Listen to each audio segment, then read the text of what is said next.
in the end, we play music and we do whatever we want. There is no director who is telling us to do what to do.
Welcome to the Dreams of Consciousness podcast. If you'd be so kind, would you mind introducing yourself?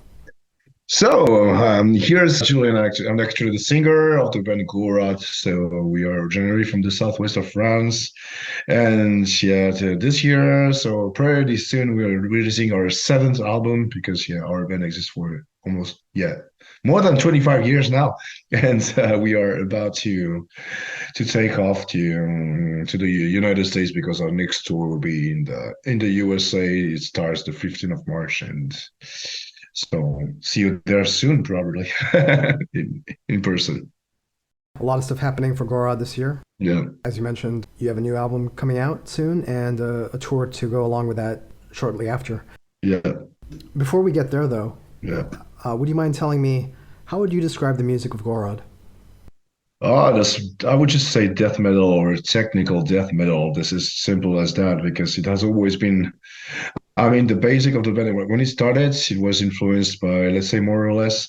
If I refer to the original members, their favorite bands were Cynic, death. I mean, the early death, like Human and Individuals of the Parents, Coroner, also the Swiss band, and Carcass. Sure, but Carcass, I mean, mostly necroticism and hard work.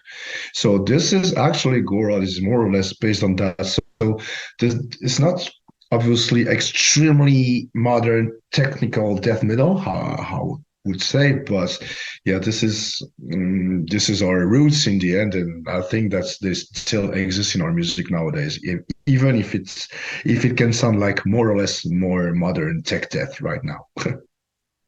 And when Gorod formed, was the idea originally to create technical death metal, like the bands that you mentioned, later Carcass, Death, Cynic, bands like that?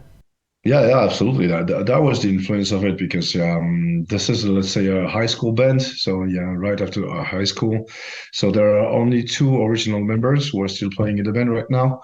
So they started, they were 20 years old, and yeah, sure, they were a fan of this kind of music, more into old school death metal, because we can call it that way now. It sounds pretty old school, but yeah, a band like Coroner is a huge influence to the band as well, and also everything that's is a bit more jazzy, and the music also rock, psychedelic rock from the 70s, and a bit of funk also as well. There always be a little funky touch in the music. A little bit of funk. Yeah, yeah, absolutely. It's because Mathieu, the main composer, yeah, is playing in a funk band as well, and so he has always been playing funk guitar, and then That's great. yeah, like since the beginning almost. Julien, how did you meet these guys? And how did you get involved with Gorod? I joined the band in 2010, so they already existed for a while.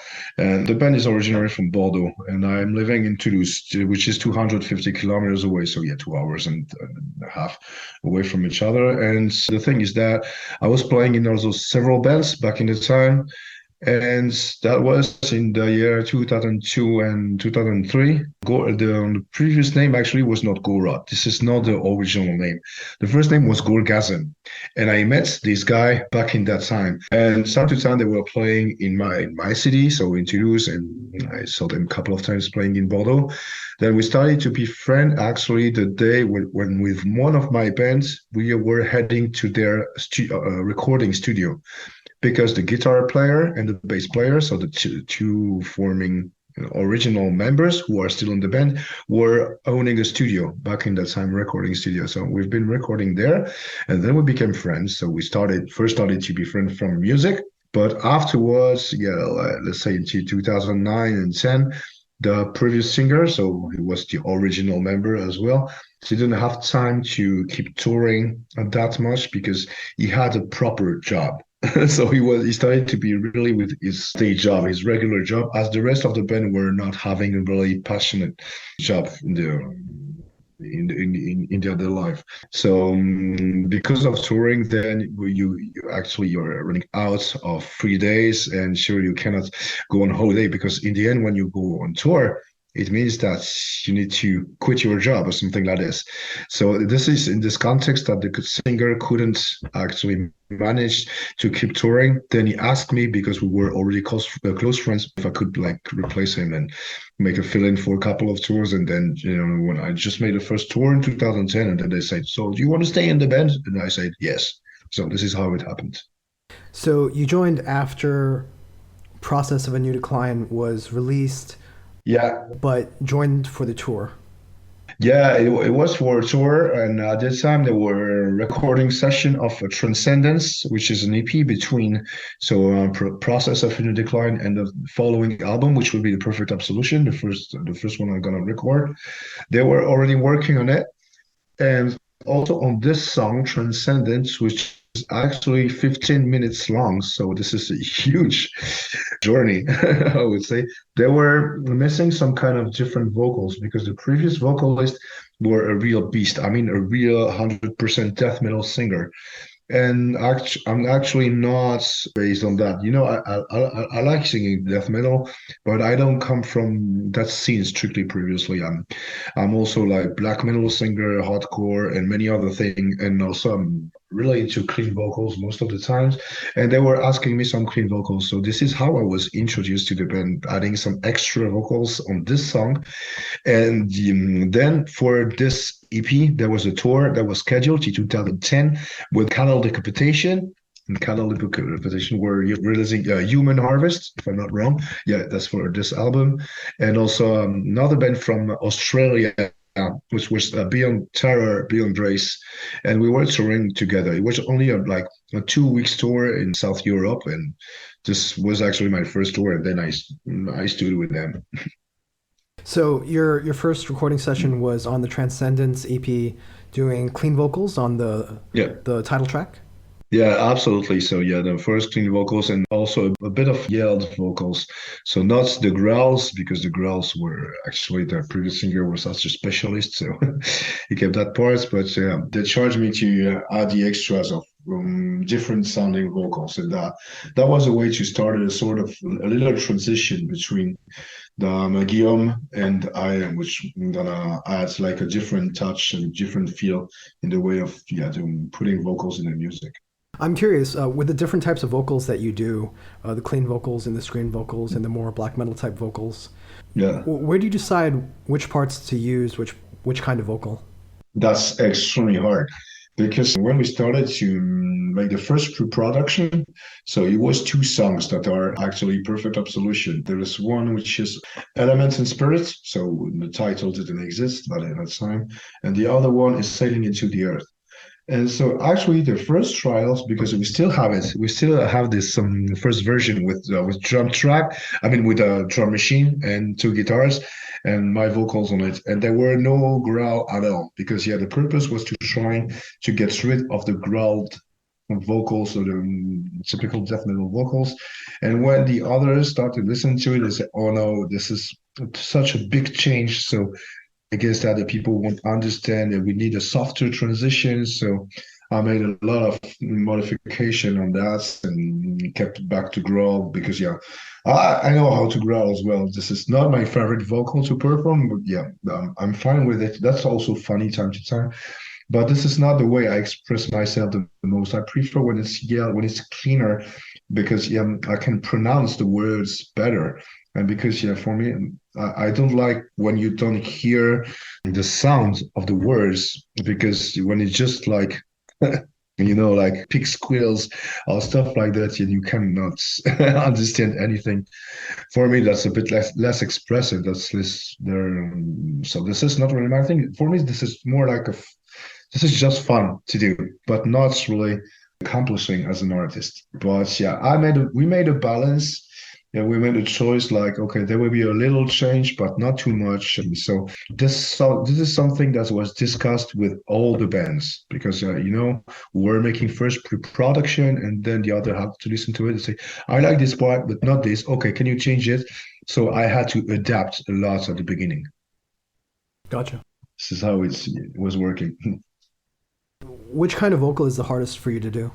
The hardest? No, there is nothing that is really, really hard. The growls cost me more energy because this is not really hard, but less natural. So in that way, that's hard because I have to force myself to do something.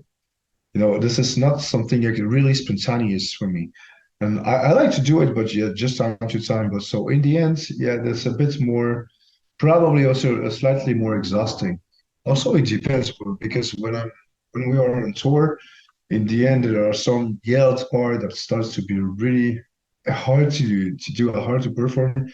And sometimes I replace it with the growl parts because, it's also easier. But I would say that definitely the growl vocals are the hardest for me to perform because it's not natural to me. Okay.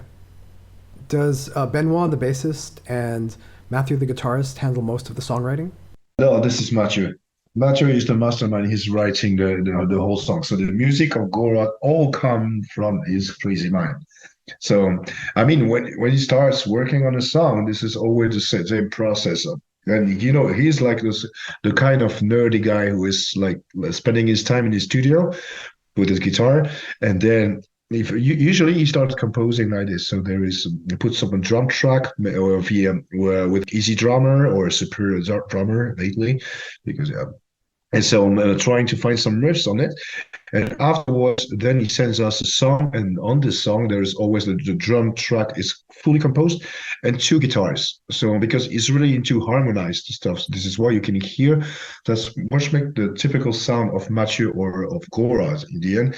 This is those guitars were like almost 90% of the time harmonized. I mean, there's this pretty rare that both guitars are playing exactly the same thing. They are always playing a bit something different to create a melody, and this is what makes the sound. And all this comes from Mathieu, 100% in the end. He composes everything by himself. Yeah, absolutely. And when you guys hear the songs, they're mostly the same versions that we hear on the albums?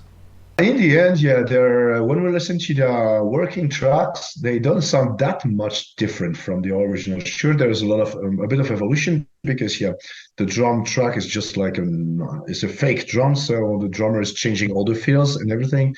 A bit of the rhythm, some of the parts change. Sometimes yeah, instead of a grind, there is a bomb blast or something like this, and also, Mathieu usually isn't composing the bass part, the bass lines.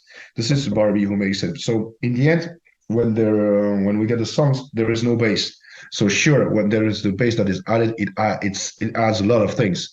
So sure, that's difference, but I mean that the global structure, the time signatures and everything won't change that much. The whole thing is already here. This is more about arrangements and embellishments in the end of the songs. But yeah, the basic is, yeah, Mathieu is, yeah, it's already ready when he sends us something. It's hard to change something because it's already like perfect. When you're coming up with your vocal patterns and the parts for the songs, do you have leeway to extend, like say, extend a section a few measures or something like that if you want? So, what do you mean then? Like, No, I'm just curious how much input you have on the song structures when you start adding your vocals.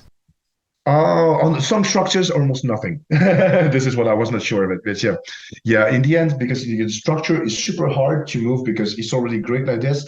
Time to time, I'm just asking for him to double apart. Like, yeah, if this is the chorus, and I'd like to be repeated one more time, but this is the biggest change that it can be. So, I mean, the overall structure is not that much changed by the vocals.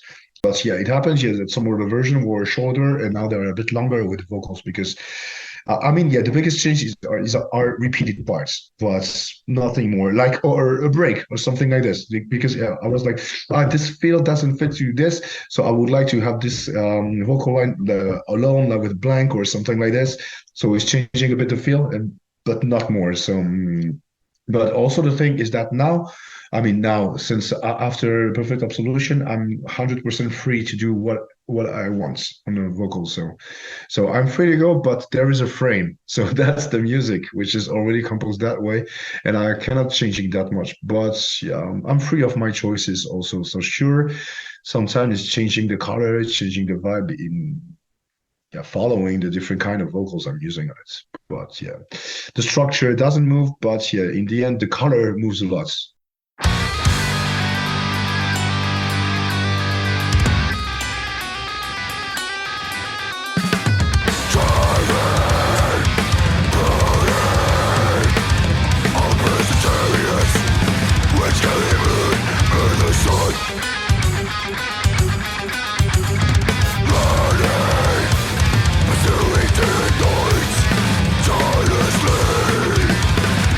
The Lord of my life.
I'm curious when you hear these songs and they sometimes have these jazz parts and these funk parts. Yeah. Is it a challenge to try to find vocals to match those parts? That is a crazy challenge. So many times when the songs are popping up, like, that's he's just posting songs on the Google Drive. But sometimes he doesn't say anything. You just check the Google Drive. Hey, there's a new song, and like I just press play, and at the end of listening to the track, I'm like, where the hell can I put vocals on it? Is there a chorus? Is there a verse? Is there something? So many times I had to listen it like 10 times. Okay, this is probably what can be the chorus. And sometimes I'm asking Mathieu, so where is the chorus? Because yeah, for me that's a good way to start to how to write a song. I need to spot the chorus. And when I got my chorus, that then it's really easier to write the rest. But sometimes there is no proper chorus, or this is a weird chorus. These are just like one sentence or just few words that are repeated a lot of times. And sometimes the chorus just like pops up one time. So it's not really a chorus. So that's the problem with this kind of composition. But I mean, what helps me a lot is when Mathieu says which part has to stay to remain fully instrumental. This is why you say, oh, and time to time, I think, oh, this riff is cool. I put some vocals. You say, no, no, no, no, there will be a solo on it. Okay, so I didn't know because yeah, so it leaves room for the guitar solo or bass solo, something like that. So just there's a few rules like this. On this part, you tell me no vocals because it's instrumental, no vocals because of the solo, because of something. So usually you just tell me where to not sing, where to not put vocals, and then on the rest you tell me so do whatever you want and we'll experiment things. So yeah, this is how basically it works with us. On this latest album, The Orb, what was the hardest song for you to put down the vocal patterns? Good question. I'm not the hardest. The orb is quite hard. This one, the title track was not easy because yeah, these are yelled vocals with very long notes. This is one of the most physical song ever. So this one was really a pain. Crematism super easy. We Are the Sun God super easy. Savagery was hard as well. Breathing Silence, super easy. Victory, it was like a one shot. Walls of Shade, super easy. Oh, Scale of Sorrows was hard because of the structure. So this is like the most brutal songs we ever recorded. I think this is the most brutal song of the entire Gorod discography. This is strictly growled vocal. So I mean, that's probably one of the hardest, but also the structure is super hard. So I would say, yeah, the Orb and Scale of Sorrows, which are completely different. They are exactly the opposite.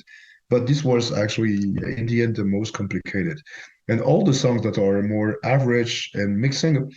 So for me, that's not a question of mixing different kind of vocals because the different techniques are different. And when you are using several techniques, you are actually saving your own energy. Is when you are focused on the same technique all the time, then you are tired easily. But when you are changing the technique, this is easier. But yeah, putting up the same vocals all the time, yeah, this is more exhausting to me. And yeah, this is also why because of the chorus, because the sentence are super long and there is no time to breathe. I mean, when you just finish a super long stream, and after all, there is another super intense scream, which is pretty much high pitched. That's hard, and also Scale of Sorrow, which is super relentless as well. So this is why that's yeah. These are was the two hardest song, definitely. Gotcha. So, as you mentioned, The Orb is the name of the seventh Gorod album, Yeah, and it will be officially released on March 10th of this year. yeah. You talked about Matthew's songwriting style and how you guys end up getting the songs through a Google Drive. When did the first song start appearing for you guys? When did Matthew start working on this album? I guess that's the very, very first song. Yeah, it wasn't at the beginning of the lockdown. So yeah, let's say April 2020. Yeah, that's it. And so the very, very first song was actually Waltz of Shades. And for the first time, Mathieu was asking me so if I can have so can bring him some ideas because he has always been pretty open to get ideas or riffs of other members. Then he can adapt it to his music because yes, usually he's composing on his own, and he goes so fast that this is super hard to bring him idea. But yeah, I remember I was like playing with my guitar, so lockdown, so we were all bored and nothing to do. We were locked, imprisoned at home, and then I started to to put out some chords, and I sent him just a chord grid, no rhythm, nothing at all, and then he made this, but this was not the way I was seeing the overall things, but yeah, okay, this is how it started, and yeah, this started with our song, yeah, definitely a lockdown song but the first version were pretty much different from this one. So this song has changed a lot because yeah, we didn't like the first results. No, it was not as dark as it is right now, and now it's one of the darkest song we ever wrote. It's super slow. It's really muddy. It's and yeah. And afterwards, yeah, I think he started to. All the rest of the songs were written pretty fast. I mean, yeah, in the beginning of 2020 to 21, and everything was already done. But I didn't have the motivation to write lyrics and to put them out because there was still no project of tours, just nothing, and we need that to motivate us. But yeah, let's say yeah that the composition really started between April to 2020, and the latest song were composed the last day before the end of the drum tracking. It means that it was supposed to be an 8-track album, and then Carol had more time. Like he went so fast to make his to make the takes. That he was like, okay, I have 1 day left. So what can we do? And Mathieu was like, okay, I can probably try to compose a song in the night. And this is what happened. He was composing a song in the night, and it was recorded like in the beginning of the afternoon, and then it was done. So yeah, yeah. So yeah, this is yeah. It took that long time to make this album in the end. So there are old ideas, and some of the ideas are extremely fresh in a way. Was Strange Days the song that Matthew added at the end? No, no, no, no. This is what is funny. This is the first song, Crematheism. Okay, This is okay. this song. Yeah, you have to imagine that he had already some riffs which were ready, but yeah, like only the beginning or stuff like that. And just he spent the entire night, and then he wrote it. And I remember he sent it us like the final song during the night. We're like, wow, the hell, this is so complicated. How did you manage to make something like this in such a short period of time? And how can Carl like learn it that fast? But he comes from the conservatory, so come a very classic teaching in the end. So yeah, he's playing music. Carlos playing music since he's 4 years old. He's starting with the piano, so he just writes it down and then it was ready. So, but in the end, yeah, that's the song. And Strange Day was an older project here because this is the drummer who really wanted to make a cover from the Doors because he's a super fan of this band, and that was his wish. And it was like, okay, why not? And they were all convinced that this is my vocal range, clean singing, because I'm more bass baritone, so singing pretty low. And they say, oh, like Jim Morrison is for you, it should be easy to sing because this is sort of comfort zone. So they say, okay, let's experiment it. I was not super motivated at the beginning, but it was more a challenge to me. I was like, okay, let's go. And then when we started to make it, I was like, oh, this is so fun. And in the end, I'm so happy to do that, having done this. And yeah, this is also why we put it, this is the last track because this is more a bonus track or something like that. So it's just the end that has to be a bit weird because yeah, in the end we play music and we do whatever we want. There is no director who is telling us to do what to do. So this is our freedom that is epitomized with this song, for instance, at the end of Death Metal record. Where did you guys end up recording the album? The end of the recording session. Let me think. This not that long ago. I probably have the schedule. It was in November. Yeah, I guess yeah, that's it. November. Yeah, October. I finished my takes in October. I remember, yeah, this was end of October, but the bass was not recorded, so the bass was the last actually to track thing because he didn't have time to make it. So yeah, November was the end of the takes. Yeah, so everything was made between that, September, October, November. Yeah. And you recorded with David Tears? Yes, actually, this was in our studio, so on the Matt studio, because Matt still have a studio, so which is named Bud Record, and it's been his studio since ages. So now it's in a different location, but this is still his studio, and we decided to. I mean, the recording session were more directed by Macho with the help of David, and David is our sound guy during the shows, so he's our FOH when we are on tour and everything. But David also owns his own studio. And the thing, this time Macho wanted to get rid of few tasks because the three first album Macho was doing absolutely everything. I mean, recording session, mixing, and even mastering, except like Process of the Decline has been mastered by Scott Hill. But that's it. And this time, David also was in charge of the mixing, so he had to assist to the recording session because he's gonna was supposed to mix it afterwards. So he was involved. But I mean, this we've been working with our crew, our personal crew, and that we are actually working with when we are on tour, when we are on shows. So everything has been done among our family in the end for this album. Gotcha. Hmm. Sorry, I think I misunderstood. Is this the first time that you recorded in Matthew's studio, or did you record the last one? No. Always been recording at Matthew's studio. Oh, I see. Okay, gotcha. Like always, all the albums all the takes has been made by Matthew since the first album until the seventh. And no, I'm wrong. No, on Perfect Absolution, Maciej was there, but he was not at his studio. He was in the house. That was different. I was not there, but we've been working in several different locations. Perfect Absolution was a weird album to put out, but Maciej was there. He was in charge of overviewing, mastering everything, seeing if everything is okay for him. He was involved in the recording, but it was not at his studio. But all of the others album has been done at his studio. 100%. And time to time, we are changing the guy who is gonna take care of the mixing session, on the mastering and stuff like this. So usually this is the only thing we change. But the recording, this is Matthew. Gotcha. And this time Matthew is handling the mixing and mastering himself? He is able to do that, but he doesn't like that part of the job, actually. He likes, no, mastering is not his job, and mastering is very different from the rest. And you need crazy expensive gear to make a decent mastering. And this is what happened. On this time, we've been working with a real professional mastering studio, and this is another world completely.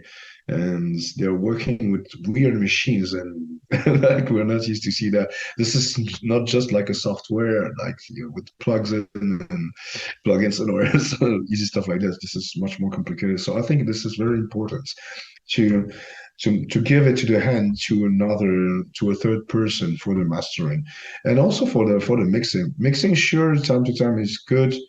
That this is the same guy who recorded is in charge of the mixing, but this is such a big amount of work that probably in the end you can start to be bored and do it probably a bit too fast and not focused on some details. Or I think that's good also to need other ears around you to work with as a mixing session. This is why for the two last albums we've been working with different mixers in the end.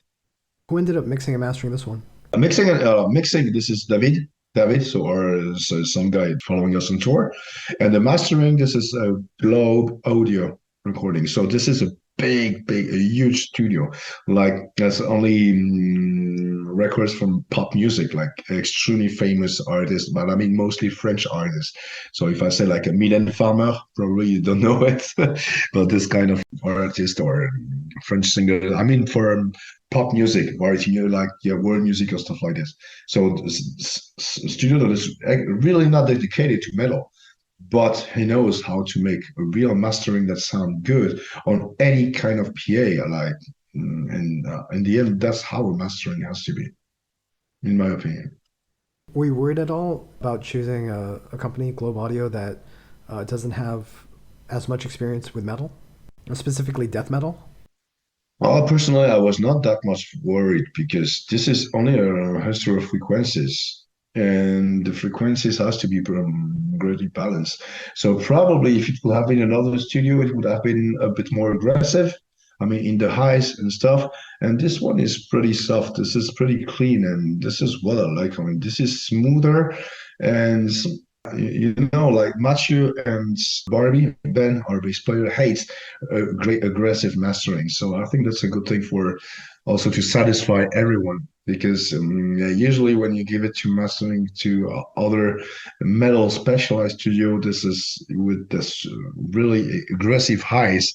And this is something we didn't want to on our record to sound a bit more original, probably in this way, but just more satisfying to all of band members. And in the end, everyone is pretty satisfied from the mastering. So yeah, that was a good thing. And yeah, sure, it can be questioning, but no, that's good also. So sometimes to leave it to experienced hands, and this guy has a crazy experience.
So, as you mentioned, you guys will be embarking on a U.S. tour very soon. Can you tell me a little bit about the tour? Yeah, so that's a 1 month tour. We'll be touring as a headliner with three band from the US, so Cognitive, Some on the Lich, and Blob. And so the first show of the tour is on the 16th of March in Brooklyn. We start, and yeah, we're gonna end up also the 16th of April in Richmond. So this is a whole tour of the. I won't say the whole United States because it's huge, but yeah, it's like yeah. So in miles, it's 10,000 miles long tour, something like this, if I'm not wrong. Yeah, so and we're gonna play every day, like in 25 different states probably, and it's not our first time actually there. In our latest tour, which was into 2020, so right before the lockdown was also in the United States. A bit in Canada, but yeah, this time unfortunately we're not touring in Canada. I know this is very disappointing for a Canadian fan, but yeah, so they can show up to the New York show or Detroit or like yeah, close to that days or Seattle for the people in Vancouver. But yeah, anyway, so yeah, that's it's been a while without touring, so 3 years obviously because yeah, the last tour there, so it means that we are 3 years older and so we'll see how it goes, how it works, and actually can't wait to be there. But yeah, actually you're taking off in only in 2 weeks, so this is pretty soon, and yeah, and that's it. Yeah, just can't wait to be there. And after the U.S. tour, are you guys going to be playing any festivals in Europe? Yeah, festivals. Yeah, sure. Like the biggest one is the Hellfest. So this is yeah the number one, and also not that many big festivals. Some other are still not announced, but most of them are like some more confidential small festival, and that's also good. You play in small fest because yeah, there's this is easier for everyone. This is cheaper for the crowd. This is more like a family in the fest because, yeah, sure, Hellfest is great, but this is huge. And you know, when you are in a fest when there are like I don't know how many people there are per day, but probably now it's more than 60,000. So if I'm not wrong, it's something like this. This is huge. Or so time to time a festival of only 5,000 people or 10,000, and actually 10,000 starts to be big. But yeah, 5,000 is nice. So we're gonna perform a couple of very underground festivals, couple of shows, but everything that is on the plan right now are not confirmed, and so I cannot say thing in the things in the end if they are not confirmed. So our agent, or I mean our booking agent, is now currently working on it a lot. Oh, we're gonna play also in Portugal. So in the biggest festival in Portugal, this is the Steel Warrior Rebellion Fest. These are friends of us who are making this for a lot of years now, and this one is going to be fun. And actually, I really love Portugal. This country is like this is cool over there. There is yeah, nice people, nice food, nice everything, nice beaches as well. No, this is but yeah, sure. Our biggest events definitely the Hellfest, but we'll see if there are others to come. But right now, this is not confirmed, so we don't really know. But yeah, this year, yeah, is the year we're gonna play. But there is no proper tour in France or in Europe. Those are scheduled. So in the end, it means that now we play more in the US than in our continent. That's crazy, isn't it? Why is that? I'm just curious. I don't know. It looks like it's easier for us to book a tour in the US because, yeah, probably the bookers are more motivated, or I don't know. You know, this is not really my business to be a Booker, I'm just the singer of the band, and when I'm on tour managing, so everything that is linked to the tour. But when the tour has started, but what happens between all the business involving promoters, bookers, and stuff? This is a weird science to me, and sometimes I don't really get it. Like, why for them is this that hard to book us like a little tour over there? Because this is home, and then it's just like making round trip for a super long distance show. This is something that we are doing quite often here in Europe. Like, yeah, we just drive like 1,000 kilometers on the way to there, and 1,000 way back just for one show. And I don't know, apparently it's easier to do things that way than making a proper tour. And probably since the COVID also the turnout of all of that business is a bit of weird. So to be honest, I really don't know how this business runs, but yeah, this is pretty weird to me. But yeah, we have to deal with it no matter what. So by the time people hear this podcast, the orb will be out. Julien, Yeah. how can people order the album? What's the best way to get it? So we started to make like digital pre-order on our Bandcamp page. So Gorod Bandcamp is pretty easy to find. There is one page that is fake, but it shows because this is a page that looks like a process of decline with only old members, and there is not the orb. So if you just type like Gorod Bandcamp and the orb, then you can find it out. So yeah, because yeah, this way goes directly to the band. But also the distributors is gonna be Season of Mist. So I mean, the album can be pre-ordered via Season of Mist because it's gonna be the main distributor in Europe, but also in the United States as well. But the only way actually to get it in the US, I mean, in a physical edition, it will be on tour because we'll be the only ones to have it, and then it will be available right after the tour. But before the tour, the only way to get it, yeah, is directly to us. So it means that there's no people between us and who are taking the money. If you are just show up at the show, you supporting the band for real. So what I have to say, yeah, you can pre-order digital on Bandcamp. This is the best way to support the band. You can follow us or also on our Facebook page because, yeah, as we are a no band, we have way more followers on Facebook than on Instagram. We are way less popular on Instagram. But you can see probably this is different generation listening to us. Probably is that, or I don't know. But Instagram is also